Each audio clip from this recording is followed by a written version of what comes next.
Les hommes ont tendance à beaucoup gonfler, leurs compétences. Des fois, ils factuellement, ils vont être moins compétentes qu'une femme, mais ils vont en faire 3 tonnes. Est-ce que, les femmes devraient en faire plus, sur leurs compétences? Est-ce que ça se joue à ce niveau-là? Est-ce qu'on devrait, un peu plus, frimer avec nos compétences quand on parle avec Ouais. quelqu'un, quand on est en entretien ou quand on est en rendez-vous de prospection? Alors il y a 2 choses, qu'il faut prendre un petit peu en parallèle. Il y a déjà le fait que, il y a une grosse différence entre les hommes et les femmes sur, les offres auxquelles on va, postuler ou candidater ou offrir ses services, peu importe dans le statut dans lequel on est. En général, les hommes, à partir de 30 à 40 de maîtrise du poste, ils y vont. Ils se posent pas de questions. Les femmes, dans la grande majorité, j'ai pas le pourcentage en tête, exact, mais elles, vont postuler quand elles maîtrisent entre 90 et 100 des compétences demandées sur le poste. Donc déjà, tu as une énorme Mmh. différence à l'entrée. On a un problème, hein, de confiance en soi et de se dire: «Pourquoi est-ce qu'on aurait besoin de maîtriser un poste à 100 pour pouvoir, postuler?» Et puis pour moi, ça il y a un vrai frein à ça, c'est que du coup, si tu arrives et que tu maîtrises déjà le poste à 100, quand tu vas t'ennuyer? Très vite. Mmh, c'est Et vrai, bah et et oui. donc en fait, au-delà de pas pouvoir, acquérir de nouvelles compétences sur le poste que tu vas prendre, c'est qu'en plus très vite, tu le maîtrises, donc tu vas t'ennuyer, tu vas pas te développer, tu vas pas grandir. Et donc ça engendre aussi une différence dans les compétences qu'on va développer derrière, parce que les femmes, elles vont arriver sur un poste qu'elles maîtrisent et donc elles ne développent pas spécialement plus de compétences. Elles vont peut-être, tu vois, gagner en expertise sur quelque chose, mais elles vont pas en développer trop de nouvelles et cetera. Les hommes, ils arrivent sur un poste qu'ils ne maîtrisent pas, donc forcément, ils vont monter en compétences et donc derrière, ils vont pouvoir prétendre à encore un autre poste, tu vois? Mmh. Et puis après, il y a aussi une part de comment est-ce qu'on présente les choses. Les femmes sont dans leur présentation beaucoup plus factuelles. Elles vont aller, vraiment sur leurs hard skills, très factuelles: «Je sais faire ça, vous pouvez me faire confiance». Il va y avoir une différence peut-être on pourrait dire de marketing, où les hommes, comme ils ont postulé à quelque chose qu'ils ne maîtrisaient pas à 100, ils vont devoir mettre des formes pour expliquer pourquoi ils sont le Mmh. bon candidat. Alors que les femmes, voilà, elles sont postulées à quelque chose qu'elles maîtrisent, elles restent dans du très factuel et donc là, on a une différence. Moi, je pense qu'il y a un juste milieu à pouvoir, trouver, au milieu de tout ça, et qu'effectivement, on pourrait, prendre un petit peu plus d'audace dans nos façons d'aller choisir nos prochaines missions, d'aller choisir nos prochains postes et se pousser un tout petit peu hors de nos zones de confort et se dire: «Peut-être que je maîtrise qu'à 70 ce poste-là, mais il a l'air tellement intéressant, la mission a l'air tellement folle, je veux y aller et j'y vais». Et Mmh. se concentrer sur Oui, oui, d'être l'intérieur. porté par la Ouais, mission. exactement. Mmh. Ouais.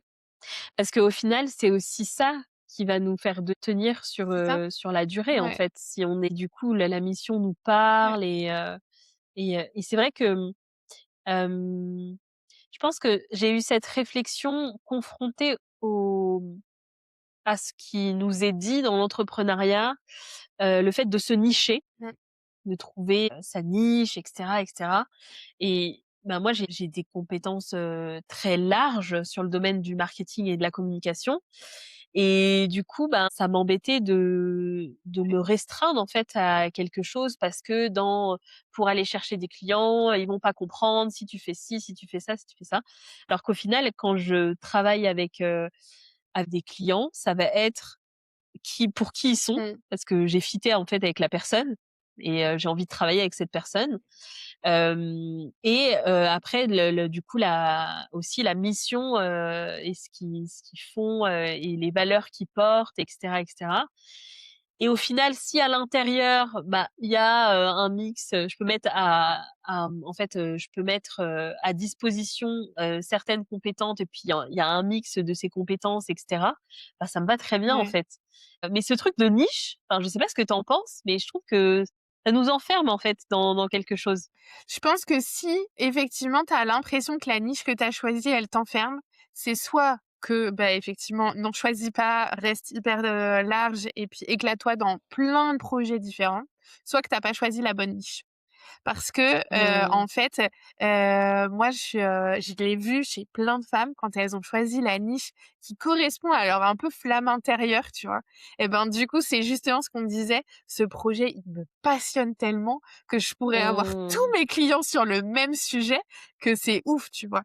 Et donc voilà, moi je dirais que si tu as l'impression que ta niche t'enferme, c'est soit que, bah, reste, très ouvert, soit c'est pas la bonne niche. Mmh. Intéressant, intéressant. C'est vrai qu'il faut, ouais, il faut que je puisse pense aussi de vraiment partir de soi Ouais. et de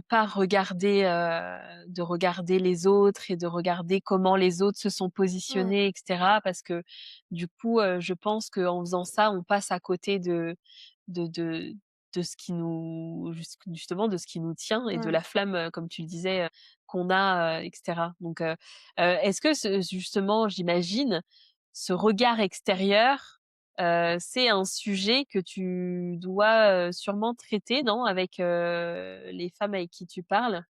C'est des sujets qui sont finalement beaucoup plus larges qu'on pourrait le penser parce que je l'ai, tu vois, dans les femmes, du réseau que j'anime bénévolement. Je l'ai avec toutes les femmes entrepreneurs que je côtoie, soit parce que, c'est mes clientes, soit parce qu'on discute ensemble sur le podcast, soit peu en fait et même les personnes que j'accompagne dans ma vie pro, dans le projet de réinsertion, on a besoin de parler de ce sujet-là et tu vois, c'est marrant parce que je pense tout de suite à un exemple d'une femme justement que j'ai accompagnée dans ce cadre-là. J'en accompagne pas beaucoup, hein, parce que vraiment dans l'industrie, dans l'insertion, c'est pas le profil le plus répandu. Mais, c'est une femme qui a été, ambulancière pendant super longtemps. Son métier d'avant, c'était ça et aujourd'hui, sa condition physique lui permet plus d'être ambulancière, tu vois? Descendre des personnes, potentiellement en surpoids dans les escaliers et cetera, c'est plus possible pour son dos et donc là, elle en était arrivée à un moment où il fallait qu'elle se réoriente, fait qu'elle fasse autre chose dans sa vie parce que, en tout cas, qui était plus adaptée à sa condition physique. Elle savait vraiment pas ce qu'elle voulait faire, elle était complètement perdue parce qu'elle a été dans le même, carcan toute sa vie. Elle avait passé ses diplômes et elle était bien dedans. Donc on a commencé à se poser des questions, de si l'industrie pouvait l'intéresser et en fait, elle, à la base, elle s'est dit: «L'industrie, j'en ai plein à côté de chez moi. Si je vais trouver un autre métier, autant que ce soit un truc juste à côté de chez moi, comme ça au moins, j'ai plus des transports, à faire pendant des heures et cetera». Donc le premier pas dans l'industrie, c'était vraiment, la proximité géographique et pas du tout un Mmh. intérêt spécifique par le secteur. Et donc nous, on s'est justement intéressés à, bah, pourquoi être ambulancière, ça lui plaisait. On s'est intéressé à sa vie, en dehors et en fait, j'ai appris qu'elle était pompier bénévole, tu vois? Dans Mmh. le reste, de son temps et en creusant un petit peu justement tous ces sujets-là, de ce qui pouvait l'intéresser en dehors du travail et cetera, on a commencé à dérouler un fil, en fait, des sujets qui l'intéressaient et on a trouvé un poste Mmh. pour elle dans une entreprise qui produit tu sais, les trucs rouges pour l'incendie qu'on a dans tous les Ah bâtiments, oui! les Oui, bonbonnes là, si jamais il y a un feu qui oui. démarre, tu le feu. Donc c'est une Mmh. entreprise qui produit ça et du coup, elle était Ah! aux Et ça fait un anges! lien. Mais Mais oui, oui. parce qu'elle, le métier en lui-même, ça elle savait pas ce qu'elle voulait faire. Mais du coup, de travailler dans ce secteur qui a une vraie connexion avec ce qui est important pour elle, ce dans quoi elle s'engage de part ailleurs et cetera, ça a redonné tout de suite du sens à son projet professionnel et du coup, ça lui a plu. Et cetera. Trop, trop bien.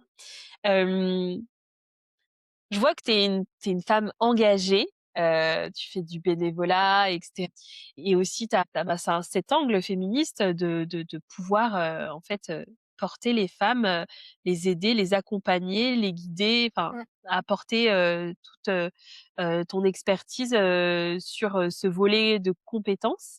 Est-ce que tu peux nous parler un peu justement de ces engagements, de comment ça se traduit, dans ta vie?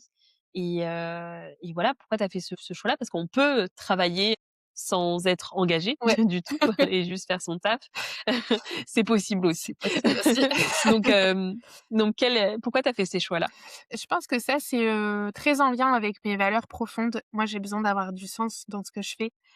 C'est, plus important pour moi d'avoir du sens au travail que d'avoir un salaire exceptionnel ou, de d'avoir une progression, tu vois? De devenir, le chef des chefs, voilà. Moi, j'ai pas ces drivers-là au travail et ça, c'est une question que chacun peut se poser, il y a différents drivers, dans le monde professionnel et on peut se poser dessus pour voir qu'est-ce qui est le plus intéressant. Parce que si effectivement on a un driver à l'argent, s'engager dans le milieu associatif, ça va moyen correspondre parce que clairement aujourd'hui c'est pas le salaire qui fait que je reste sur le poste dans lequel je suis. Donc voilà, il y a déjà une question sur les drivers à se poser, pour, bah, se sentir aligné et il faut, de nouveau en fait sur les drivers comme sur plein d'autres choses, exclure ce sentiment de honte ou de jugement ou de vision que pourraient avoir les autres. Si j'ai un driver à l'argent, c'est comme ça, en fait. Il y a pas de jugement à Mmh. avoir. Il y a des gens qui ont besoin, parce que leur histoire personnelle, parce que leurs valeurs, parce que plein de choses viennent entrer en jeu, de se rassurer avec, un très bon salaire et qui ont besoin de cette reconnaissance, qu'on ait, finalement, cette vision de quelqu'un qui a réussi parce qu'il a de l'argent. C'est comme ça. Pour certaines personnes, c'est ce driver-là qui est actionné et pour d'autres, c'est autre chose. Moi, j'ai un driver, il faut que je sois passionnée par ce que je fais, il faut que ça ait du sens, vraiment que je vois que, j'ai un impact dans ce que je fais. Donc c'est comme ça que s'est dirigée ma vie professionnelle a pris ce sens-là.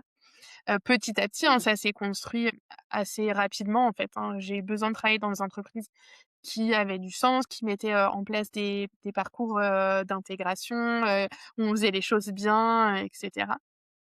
Et puis, le bénévolat, comme je l'ai dit tout à l'heure, il a pris sa place dans ma vie très tôt et j'ai juste, par contre, eu effectivement aussi peut-être cette honnêteté d'écouter quand j'avais besoin de m'investir, par exemple pour les plus jeunes. J'ai eu pas mal d'années où j'accompagnais des jeunes qui étaient plus exclus, peut-être, tu vois, de l'école, qui avaient du mal, sur la partie scolaire. Mmh. Puis après des jeunes à trouver leur place dans le monde professionnel et puis, après, en fait, c'est venu où j'ai de plus en plus accompagné des filles et puis après je me suis dit: «Non, mais en vrai les femmes aussi» et puis en fait, tu vois, faut juste avoir l'honnêteté de se dire, «Qu'est-ce qui a du sens pour moi?» Et d'accepter qu'on évolue et tu vois, peut-être qu'un jour, si, je sais pas, par exemple, j'ai des enfants, bah, j'aurais plus envie que mon bénévolat, il tourne autour, des activités des enfants, des parents Mmh. d'élèves, tu vois? En fait, voilà, c'est ta vie, elle évolue et tes engagements, ils évoluent et pour que ça continue, hem, d'être bien fait, il faut que ça continue d'avoir du sens pour toi.